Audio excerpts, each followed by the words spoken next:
Welcome to the MMA Fan Podcast.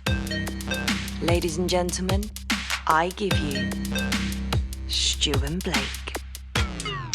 Hello and welcome to the MMA Fan Podcast. I'm your host, I'm Stu Whiffin, joined always by my co-host, Blake Harrison. Hello. Hi, mate. How's it going? All right. You've been having a right little tech nightmare, haven't you? Oh, my God. GarageBand is absolutely... I mean, I'm still looking at it and it's not right. Like, it's moving slowly. It's very big. It's doing some weird shit. I don't know. Something's not right with it, but at least it was sort of working. Like, I couldn't hear myself at all before. Now I sort of can. I don't know. It has been a tech nightmare. Do I blame my wife for removing the microphone? Yes, I do. So not taking any responsibility myself, just blaming other people. Absolutely. That's how I roll. We're back. Yeah, we're back. This is the second one we've recorded today. We recorded the news one that you've already listened to, hopefully by now. If not, go back, check that out, where we discuss the return of John Jones, the departure of Francis Ngannou, and all other things that have been very topical in the world of MMA. But today, we're super hyped because we're talking about UFC 283 in Rio de Janeiro, Brazil. Yeah, yes. It's basically Brazil versus the world, I think. I think every single fight is a Brazilian versus someone from the rest of the world. So it's Brazil versus the world, as I would like to call it. And it's a weird one, isn't it? I did not realise that. And yeah. I'm just looking down the card and I'm like, of course it is. It's Brazil versus the world, baby. And it is a weird one because the main event is a product of just Injury. Chaos, really. Injury from Yuri Prochazka, followed by a draw for the vacant belt between Jan Blachowicz and Magomed Ankalaev. And now we are getting a new vacant title fight in the light heavyweight division between former champion Glover Teixeira and Jamal Hill. Former guest of the show. Former guest of the show, full name. I do apologise. Former guest of the show. Make sure you get that right. Jamal Hill. Okay. Please do go back and listen to our chat with Jamal Hill. It was before he knew he was fighting for the belt, but it was very recently. And it's like a nice little insight into him, his life, his career, and just what I think will benefit him in this fight, a very laid-back nature. I should also point out he was very laid back on that show, and he did actually. If I said, "Who's your dream fight?" he said, if he does come back to the UFC, he would love at some point to fight John Jones. Yeah. Who's in the news now? You never know. You never know. But first, he's got to get past Glover Teixeira. Does he do it? And how does it go? Glover, I love him. Grandpappy Glover. How do you see this going? Are you excited about the fight in general? Like, obviously it has been weird circumstances. So are you excited, or were you excited when you first heard about the fight? And how do you see it going? I think it's going to be more exciting than the recent Ankalaev fight. Yes. Which it's all a bit sour. That I think it's very odd that what's odd? Well, just the fact that this fight's come around the way it did, and I'm not suggesting both of them are not worthy contenders for the strap. Jamal's record speaks for itself. He's got that one loss against Paul Craig, which up until that armbar was a pretty dominant performance from Jamal Hill.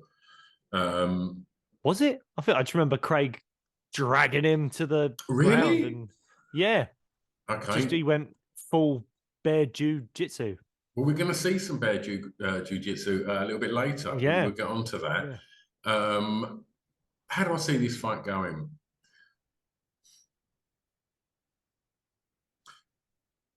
I know he's a former guest of the show, but I want to see Grandpappy Glover. I want to see him get the belt. You just love old men, don't you? Well, if you see Grandpappy Glover do it, you're like, there's still a chance for me. One day. I can still do it one day. All those times in the Muay Thai gym. And there he is, running his 5K every now and again. He can still do it. Oh, Whiffin could do it. If Grandpappy Glover can do it, there's hope for us all. Absolutely. I think you know, as much as how does he get it done? If you think Glover's going to get it done, how does he get it done? I think it's going to be a lot of rough and tumble. I don't think it's going to be a big strike fest. I think Jamal will probably want to strike, but I think Glover's going to get him down and just have a little roll around with him. And I think he'll grind out a decision win. Rough and tumble is a phrase I haven't heard for years. A little bit of rough and tumble. I wonder why you're sitting there laughing at yourself. I was chuckling because that's every Sunday. So every Sunday, my mum and dad, they'd go over the local social club with take us. A bit of rough and tumble. Yeah, for a bit of rough and tumble. You look like my wife, mate. This is like every Sunday, and then they'd have a bit of like they do the bingo or whatever, and me and my brother be running around either playing football in the garden thing they had, or running around the snooker hall where we weren't allowed to be, or something like that. They had like one of those old like Tyson arcade machines as well. You'd play that Tyson Punch Out or whatever.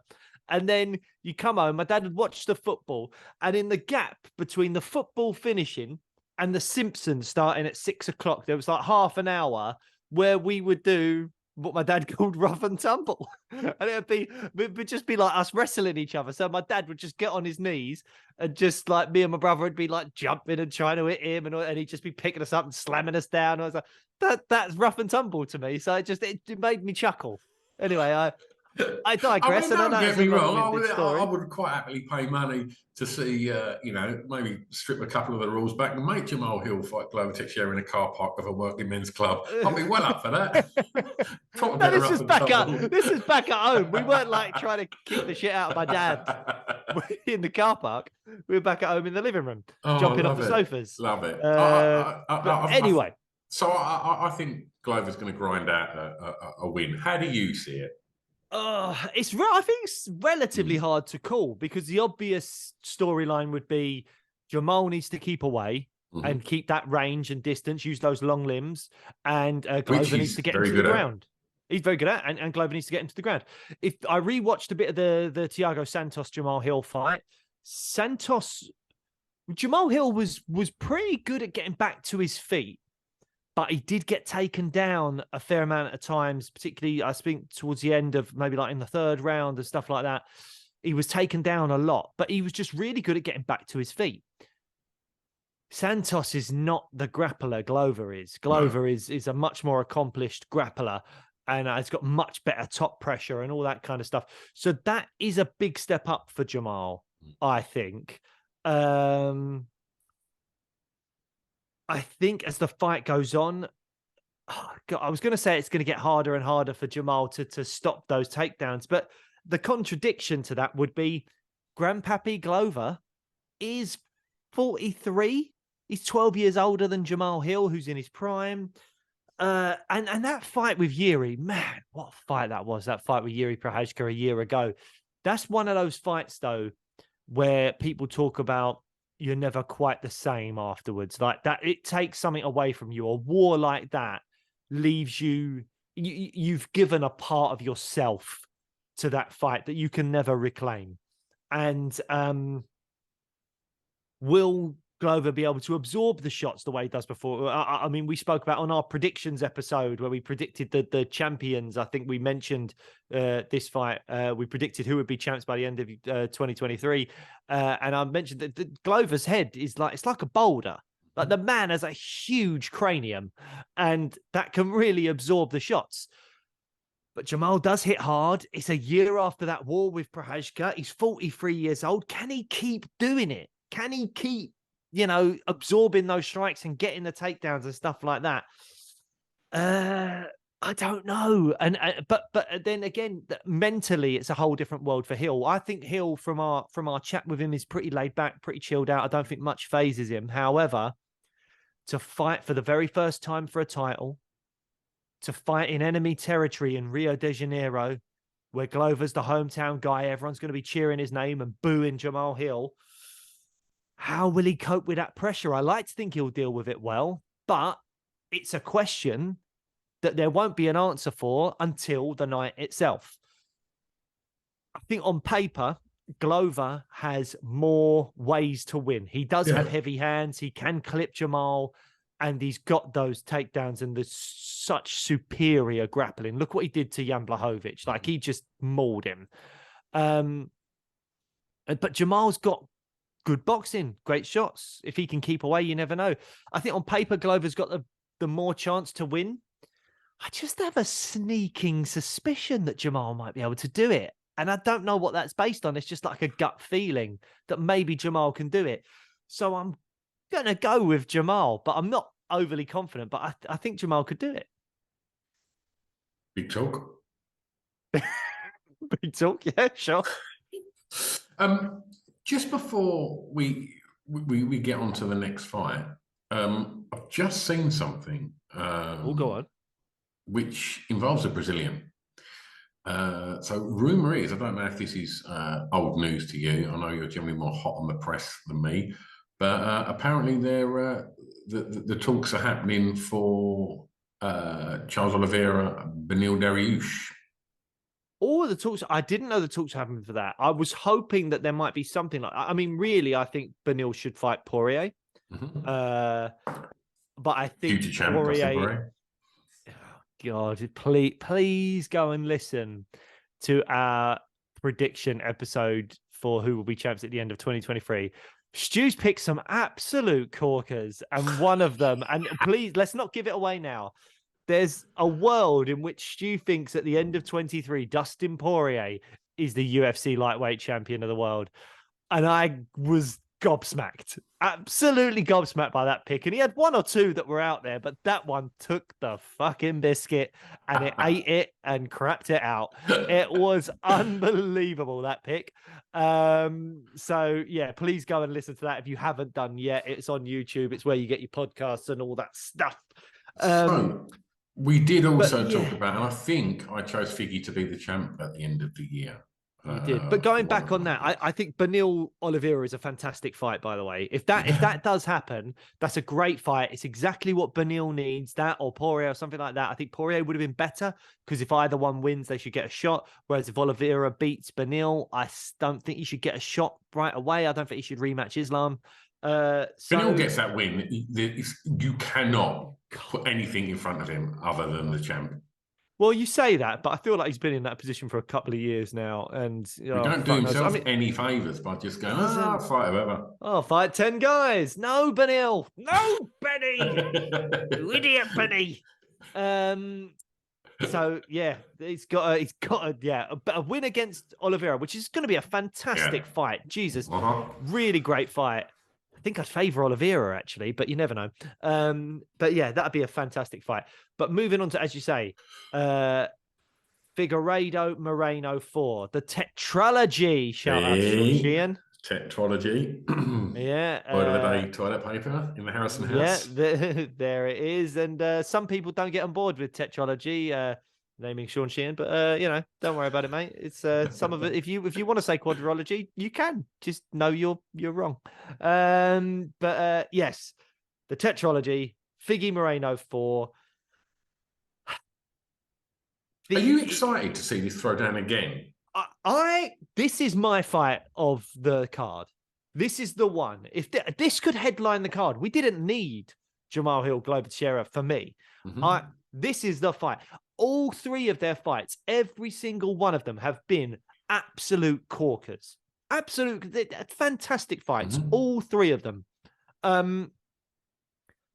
It's the first time ever people have fought each other for a fourth time, and there's no better couple of people in their kind of in a moment in time that could have done it. These guys have put on performance after performance after performance in all three of their fights. There's been a year since their last one. During that time, Figueiredo sat out. Moreno has won the interim title against Kai Kara France.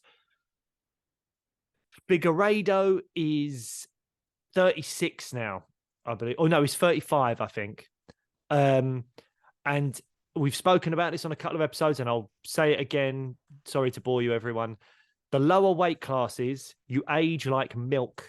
there comes a point where you lose that speed and the thing that made you great at that weight class. I do think Figueiredo has always got the power edge over Moreno, but I think the speed could be a factor. And 35 years old, Moreno's not even 30 yet. Moreno's 29.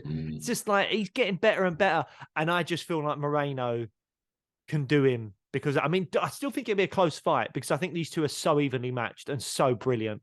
But I just think the more time goes by, the more likelihood there is of Moreno pulling away from Figueiredo, particularly because of the age. So that's where I'm thinking. The only other thing is as is always really interesting with fighters is the mentality. Figueiredo has left Henry Cejudo and gone back to his roots in Brazil and is fighting out of that camp now, as far as I'm aware. Moreno's had a terrible time of it. He's part of the James Krause camp. And obviously with the whole James Krause betting scandal, he's had to go and find other places to fight. And I don't know of a specific MMA camp that he's training out of. I know he's gone to a boxing camp. I can't remember the name of the trainer, but it's a guy that's trained Canelo and Fury and all these people. So I'm sure Moreno's boxing will look very sharp, but boxing for boxing and boxing for MMA, different things. And you do need slightly different skill sets. So yeah, that's going to be an interesting one as well, to see kind of like mentally where is Moreno at in that way. How do you see it going? Are you really excited about this fight as much as I am? Like you say, all three fights have been absolute crackers. So I see no reason why we're not going to get the same with this one. Obviously, I claimed that Figgy was going to be the champ at the end of the year. So right. I don't see this being a stoppage. Much like the previous shout on Glover's card, I think that Figueiredo will grind out a win. I think it's going to be a fantastic fight, but I just think it's going to be tight, like they've all been. But Figgy gets the win. And don't get me wrong, I don't want to see Figgy get the win. I love Brandon Moreno. But I think Figgy's just, I don't know. I think he's just got something a little bit extra that Moreno hasn't got. Yeah, no, I hear that. I do hear that. I think it will be a very close fight. I didn't pick either Moreno or Figueiredo to be champ by the end of the year. So go and look at the predictions episode to see who I chose as my champ by the end of 2023 in the flyweight division. I think both of them are fantastic. I think we're in for another cracker of a fight. I don't think we're going to be disappointed at all. I just love Moreno so much. I love his style. I love that kind of the way that he boxes with like his hand. He does that jiggy like thing with his elbows. He does all that. And he's always got his mouth open. He's like, I love all of that. Then he's got this crisp Mexican boxing, fantastic scrambles. The speed is there. He's got an iron chin. Why are you laughing? Because I did all of that. Yeah. If you're not watching this on YouTube, I suggest you just pop over there just to see Blake's little Brandon Moreno impression. I love it. I love all of that. I love the way he does it. I think it's just charismatic. I'm all for it.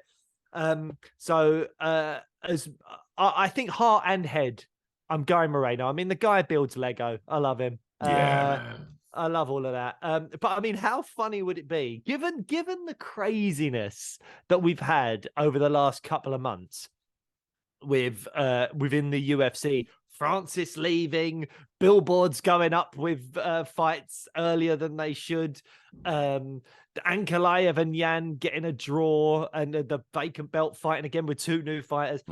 All this craziness we've had over the last couple of months.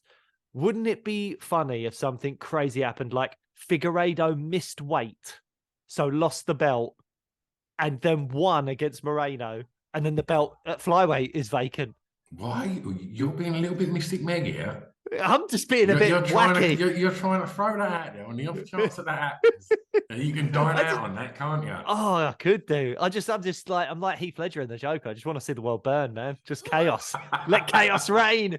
Figueiredo misses weight, wins, and then the belt's vacant. Who fucking knows? Muhammad Makayev, throw him in there. We'll see what happens. That's why we love the sport, because you just do not know what's going to happen until that buzzer goes and it all starts. You do not know. And I guess one of the things that that you see that one of the last times where it all went bananas was Khamzat Chimaev. Oh my God. And all of the nonsense around that. And but that was Gilbert Burns' last fight, wasn't it? No, Gilbert Burns' last. No, Khamzat was Nate, wasn't it? Of course. But I believe, if memory serves, there was a slight weird kind of like mini Towgate situation with Khamzat versus Burns. I think there was a few conspiracy theorists out there, and I need to do my research on it, that thought that maybe Khamzat didn't quite make weight against Burns, but it was a bit of a Towgate moment. But then obviously when he came in at like 178 or whatever against Nate Diaz, and the whole card had to be shifted around, that was craziness. But Gilbert Burns, his last fight, I believe, was that the Chimaev fight? Yeah. Burns' last fight? That was the Chimaev fight. Yeah, I mean, Gilbert Burns, Neil Magny, 5th against 12th. It's I'm sort of excited about it. It's a nice fight. You know, it's not like I'm not hugely excited about it or anything, but I think it should be a good, fun fight. I'm kind of happy for Neil Magny. I kind of feel like he's had one of those careers where it's like he goes on like a 6-fight win streak, but then loses against someone half decent, and then he goes on a 3-fight win streak and then loses against someone half decent, and then he should be fighting people ranked above him, but he gets given Shavkat Rakhmonov, who's behind him, and all these kind of things. So I feel like Neil Magny, the winningest welterweight of all time, is sometimes gets a bit of bad luck. This is a big fight for him. He has fought everyone. He really has fought everyone, and he has beaten a lot of very, very high level fighters. Yeah. We often reference Neil Magny as that kind of gateway fighter to the top 10 in that division, and I think this is a great fight for him. Gilbert Burns is a big name, and I think this has the makings of a pretty decent fight. Magny's so well rounded, but I don't know. I think Gilbert Burns, I think is gonna showcase something and get the win. Yeah, I have to say, I'm as much as I'm happy for Magny, and it'd be a welcome addition to the top 5. I think, just to freshen things up a little bit more. Yeah. Sounds weird saying that Magny would freshen things up when he's been in the UFC for so long. Yeah, but I'd like to see him thrown in there. I think he deserves it. He's been around for such a long time. Yeah, I think Burns is sort of maybe slightly better everywhere. I think Magny's got fantastic cardio, but it's only a 3-round fight, not a 5-round fight. That's probably one of the places where Magny would excel over Burns, is his cardio. But I think Burns hits way harder than Magny. He looks so much bigger than Magny. In like thickness, in girth, but not in length. Oh, steady. What do you prefer, girth or length? That's the question. Magny or Burns, girth or length? But what do you prefer? But yeah, no, I think Burns hits way harder. I think he's probably more dangerous in his jiu-jitsu on the ground. So yeah, I don't know where Magny really gives Burns, unless he can just kind of like keep a bit of distance and then kind of push him up against the fence, but not go to the ground. Just kind of do that kind of stalling against the fence, a little bit of something.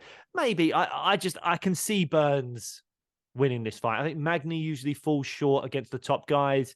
Burns is one of the top guys, and I think he's going to fall short again, unfortunately. But if Burns wins, I don't really know.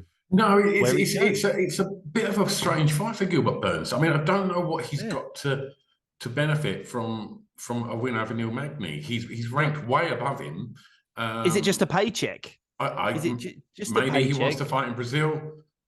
He probably does. Yeah, wanting to be on that card, fight at home, get what he may think get a comfortable win.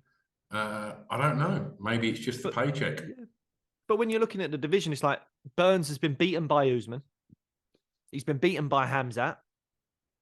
Colby doesn't seem to be that bothered about fighting at the moment. He's got his lawsuit with Masvidal. I don't know. Where does he go after this win? I don't know that you'd want to. Does this a fight with him and Bilal Muhammad do much for either of them? Not really. If Usman beats Leon Edwards in March, you could say Leon Edwards would probably be ranked number 1 or 2 in the division.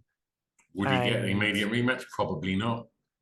Oh no, I don't think so at all. So No, I maybe think a win over Gilbert Burns could be Well, I was more thinking, if you're Burns, if Leon loses in March, you probably want to fight Leon, because then that'll get you to the number 1 spot, But again, he's already lost to Usman, so that's not going to. It's just so it's a tricky one. I feel like Burns is in a really tricky position actually, because there's people around him. Like Khamzat is surely going to get the title fight next after the Usman rematch, regardless of who wins. So where does Burns go? I don't know. It's a difficult time for Gilbert Burns, maybe. Do you think we're going to see Khamzat make weight? That's the tricky one, because did you pick Khamzat as your welterweight champ by the end of the year? So I thought that we might, because Usman turned up somewhere with like a cast on, and I thought, oh, Usman won't happen, but obviously it is happening. Yeah. And so you might get like Masvidal or something like that, and Usman would get the shot October, September, something like that. If Khamzat fights for the belt against anyone, I'm going to find it really difficult not to pick him to be champ. So if he does fight for the belt by the end of the year, I think likelihood is he will be champ. But the only thing standing in his way is, will he make the weight? Yeah. And I think he has to fight someone to prove that he can make the weight. Maybe not. Maybe the UFC would risk it, but I think it's a big old risk. If you say Khamzat just go straight in for a title shot and he messes up the weight, and then you're left with a shitty title fight that doesn't really do anything. I mean, he'd be better off going straight up to middleweight and fighting Alex Pereira, which, again, I'd probably favour him in that fight. So I don't know. I don't know, mate. Yeah, so we'll see. But I think Bilal Muhammad, Khamzat Chimaev would be a great fight. That's what I'd really like to see. And if Khamzat proves he can make the weight, then he gets the next title shot, regardless of who wins between Leon and Usman. Okay. So women's flyweight next. Lauren Murphy against Jessica Andrade. I see this being a bit of a blitz for Jessica Andrade. I think she's going to be too strong. And Lauren Murphy, solid record, always seems to be in there, always seems to just put on a pretty solid performance. But I don't think Lauren Murphy, to me, has ever looked like a world beater. And I think Jessica Andrade has. And I think that she's going to be way too much for Lauren Murphy. I can see there being a stoppage there. I would basically echo everything you've said. Lauren Murphy is like a good all-round fighter, relies on her toughness a lot, stuff like that.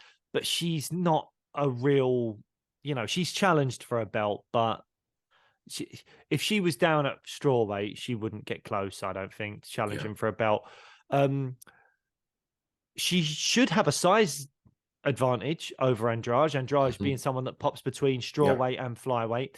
But Andrade has just shown for me, as you said, that kind of world beater stuff where she's got that exceptional power. Yeah. She's got great submissions. The only ever standing arm triangle in the UFC by a woman, I think, was it by anyone or by a woman? I'm not sure. In the UFC against Amanda Lemos.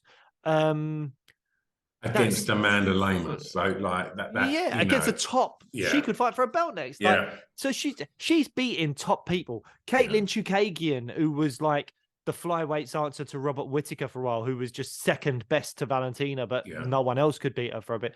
Like Jessica Andrade has got great wins. The Rose Namajunas win, and even that loss to Rose, she looked great in towards the end. If that was a 5-round fight, it could have gone anyway. I would love to see Jessica Andrade versus Zhang Weili again. I know the first fight was ended very, very quickly, but I think a second fight could go differently. I wouldn't pick her to beat Zhang, but I'd pick her to have a way better fight and a better showing against Zhang. And Jessica Andrade is one of those fighters that really always excites me. I really want to see her fight. I would like to see her pop back down to strawweight and see what she could do there, because I think bigger fights are there. Absolutely. But she's fighting in Brazil. She's against, I think, an opponent she should be able to beat. And if she does win, will the UFC look at that and go, look, I know it was at flyweight, but she's coming off a win. We know she's great. She's got history. Everyone loves her. Well, a lot of people do love her anyway. And she's, former champion. Do we throw her in with Zhang as a first title fight rather than an Amanda Lemos or someone like that? Maybe they do. So I think there's a lot at stake here for Andrade, even though it's in the weight class above. I think, this could be a good one. And I expect Andrade to win this one. I think it's probably one of the most easy picks on the card for me is Andrade to beat Murphy. So, former guest of the show, the Bear Jew, Paul Craig. This is a really interesting fight because we've got very contrasting styles in this fight. You've got Paul Craig, who wants to get you, he wants to lock you up, and he wants to get you into his playground, which he's generally rolling around on that floor. Johnny Walker, a far bit more... of rough and tumble. Bit of rough and tumble, mate. Bit of rough and tumble. Johnny Walker, he wants to stand and he wants to fight and he wants to flow flamboyant kicks. He's a very dynamic striker, moves in quite an unorthodox fashion. I think sometimes you get them sort of styles which we saw. Was Paul's last fight UFC London? I think it would have been, wouldn't it? I think it would have been. Was that the fight against Oezdemir that he lost? Yeah. It wasn't. It certainly wasn't. I'm a big fan of Paul Craig, but it wasn't the most exciting fight to watch. No, because Paul was trying to get him where he wants him, and Oezdemir wasn't having any of it, and got a pretty comfortable decision win in that fight. Yes. I worry that Craig's been found out a little bit. That's my concern. I hope not. I really want Paul Craig to do well, but I worry that people are just like, oh, well, I just need to stay away from you on the ground. And Oezdemir's striking, I don't think is as erratic and as hard to read as Johnny Walker's. Oezdemir's got great striking, but the way that Johnny Walker moves and throws is quite unorthodox, and he's at range. And I don't know if that's going to be a benefit or not to Johnny Walker, because I agree that like strikes could come from absolutely anywhere, and that could catch Craig off guard, and he could be in big trouble, and we could see a devastating knockout from Johnny Walker. It's obviously it's potentially on the cards, but equally, Johnny Walker's the kind of guy that I can see trying something and falling over, and then Paul Craig just jumps on him and is like, "Oh, I'm on top of you now." Or we're on the ground now, and I'll just submit you. So yeah, that unorthodox movement and the way he throws crazy strikes, I'm like, I feel like that could go either way. It could actually be something where, as I say, he ends up in a really weird position where Paul Craig can go, "Oh, thank you very much. Now I can just drag you down here, or throw my leg over and throw up a triangle or whatever." I should point out as well that his last, he went on a bit of a mixed bag of decisions. Like his last fight, he did win by rear naked choke. He beat Cutelaba. Johnny Walker. Yeah. But before that, losses to Jamal Hill, Thiago Santos. He had a win over Ryan Spann. And before that, wins over Krylov and Corey Anderson. So, Johnny Walker is no joke. And when I look down there, 1, 2, 3, 4, 5, 6, that's a massive win streak. And so I think he's obviously fights out of SBG in Ireland as well, which is he does. I believe he has an Irish wife. Oh, really? Yeah. I think he moved there and found love, and that was it. So he works with oh my God, why is his name escaping me? This is embarrassing. Connor's coach. Don't just John Kavanagh. Thank you. Kavanagh. You did say it. But yeah. So he's got a good little life for himself in Ireland now. So it's a Celtic war, Scotland versus Ireland, in a way. But I tell you what, Paul Craig will have bad memories of is Brazilian judges, because the first time he fought Shogun Rua, he clearly won that fight. Yeah. And they gave it as a draw. And it was like, there's no way that was a draw. Mm. And yeah, so he's going to be hoping, I think, that the Brazilian judges don't get involved and give it to Johnny Walker. But, light heavyweight, go on, what were you going to say? I don't know why, and I get it with Paddy, when they're standing up, I just think, oh, you're going to get it. And I just worry that their heads are sometimes a little high and their hands are sometimes a little low. You're saying this about Paul? About Paul Craig, yeah. And I think, he gets hit more on the ground, though, doesn't he? Yeah, I know, but he drags him down on the ground. That. I know, it's so weird. He drags him down. It's underneath them. They're like smashing him with punches, and he's just like, "Yeah, I'll take a bit of that. Let's slip a bit. I'm gonna take that. Well, I'm just trying to work out a triangle or an armbar here. Thank you very much." Yeah, it's so weird. It works. A lot of the time it worked. Yeah. Didn't against Newsdemir. No. And so let's hope that it does against Johnny Walker. I think a lot of fighters just need to go. If you're fighting Paul Craig, just be like, "What? Don't even try and go down into his guard and ground and pound him. Just don't even try." I'm going for Paul Craig in this because he's just a ledge, and a really nice fella, and I saw his face when he walked out of that octagon in London, and he looked absolutely gutted. Like, he comes in so strong in the weigh-ins with the face paint, and he had hyped himself up. He'd come out and he looked fired up, and it must have hurt to get that loss, in London. And I think, it's a while ago now. I think we're going to see him come back and have a little look at maybe the fact that as you said, maybe some people can kind of suss that style out. And if somebody can stay at base, Johnny Walker could be that guy. So I think he's no fool, Paul Craig. He's going to know and he's going to study out Johnny Walker fights. And I think we're going to see an improved Paul Craig. And I think he will get him. He will get hold of him. And he will choke him out.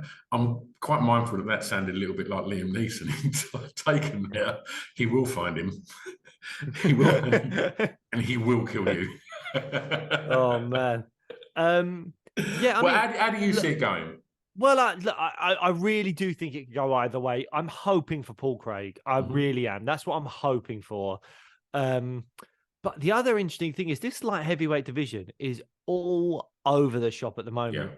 If you put together 2 decent wins, you could find yourself fighting for the belt. Like, you just don't know what's going to happen. I mean, what if Glover beats Jamal Hill and retires? The belt's vacant again.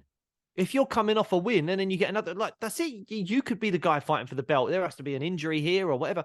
These guys, I don't know where Craig and Walker are ranked, but I'm imagining they're in the top 15, if not the top 10. But look at the boats in there. Ankalaev, Jamal Hill. Who's got wins over both of them? Paul Craig. Exactly. So, you just don't know what's going to happen. What if there's a draw? What if there's another draw? What do you do then? Mystic Meg again. Here we go. Well, no, look, obviously, it's highly unlikely to happen. But what if they draw and they go, fuck, we need a title fight as soon as possible? Anthony Smith versus insert name here. Yeah. Who's on the list? You don't want, it's too early for maybe Jan, Ankalaev, Jamal, Glover, Yuri's injured. Then you where are you going? You're probably going to someone like Paul Craig and going, "Oh, mate, just come in and have a title fight against Anthony Smith because we've got no one else." It's something like that. That could happen. And if he were to get a win over Johnny Walker in Brazil, he could find himself in a unique position where maybe things fall. I mean, it has to be a few little dominoes fall his way. Yeah. But he could very easily find himself fighting for the belt because the division's been crazy lately. Absolutely. Best of luck to Paul Craig. I want to see you get that win at the weekend. Right. I mean, the main card's really, really good. And I know, we spoke that we didn't really want to sort of dig too deep into the prelims. Shogun Hu is on there, which, make no mistake, he's been involved in some of the greatest fights. His fight against Dan Anderson, one of my favourite fights. I'm in no rush to see Mauricio Hu fight anytime soon. It's supposed to be his retirement fight, isn't it? Right. I mean, he's topping the prelims, and I understand why he probably wants to, bow out in his, in Brazil. Yeah. Anything else on the prelims that you're interested in talking about, Blake? I mean, we've been going for 45 minutes now, and there's no specific fight that I would do like a big kind of like look at or anything, but there's definitely a couple of fighters that I think people should be looking out for to see if they can kind of carry on some kind of positive momentum going into 2023. First one would be Terence T-Rex McKinney. He is a really, really fun fighter. He's had 4 fights in the UFC. All of them have been finished in the first round, 3 wins and 1 loss. And the loss was his loss to Drew Dober, where he nearly finished Drew Dober inside the first couple of minutes. It was a phenomenal fight. I mean, it takes about 4 minutes. Go and watch it. And then somehow Drew Dober survived this onslaught from Terence McKinney and then came back and finished Terence McKinney. So he's definitely a fighter you want to look out for, keep watching, because he is loads of fun.